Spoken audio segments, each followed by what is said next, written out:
மீனாட்சின்னு சாதாரணமா தானே கூப்பிட்டேன். உனக்கு கேட்கல, அதனால சவுண்டா கூப்பிட்டேன்.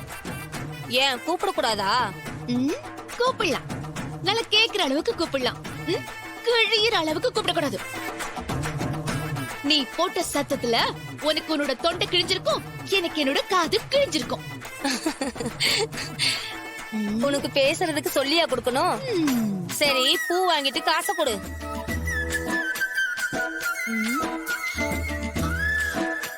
என்னது பூ பளிச்சுன்னு இல்லாம வாடலா இருக்கு?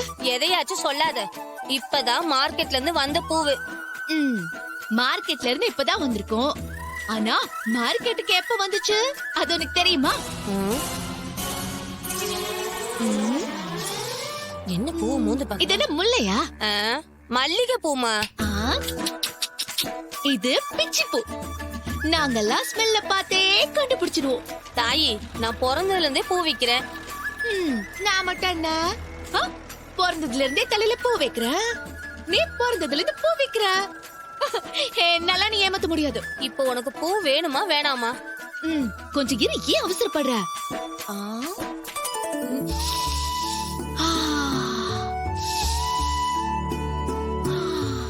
இங்க பாரு மீனாட்சி, பூவை இப்படி மோந்து மோந்து பாக்காத, பூ வாடிடும். என்ன உளறிட்டு இருக்க? ஆமா, புதுசா கல்யாணமானவ நீ. உன் பெருமூச்சு பட்டாலே இந்த பூ வாடிடும். பேச்ச பாரு, பேச்ச பாரு. எங்கள மாதிரி புது பொண்ணு வச்சுக்கதா கடவுள் பூவையே படிச்சிருக்காரு. எங்களோட மூச்சு காத்து பட்டாதா பூவுக்கே புண்ணியம் கிடைக்கும். ஐயோ, எதுக்கு தலையில கை வச்சிட்டு இருக்க? பூ வைக்க வேண்டியது தலையில, கை வைக்கலாமா? எம்மாடி, நான் 4 வீடு போய் வியாபாரம் பார்க்க வேணாமா? ஒருத்தி வாயை பார்த்துட்டு நின்னா என் பொழப்பு என்ன ஆகுறது? வாங்கறத வாங்கிட்டு என்ன ஆள விடுமா? சரி, ஒரு 2-3 பூ கொடு.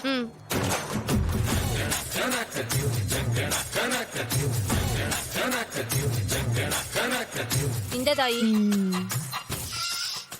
காசு நாளைக்கு சேர்த்து தரேன்.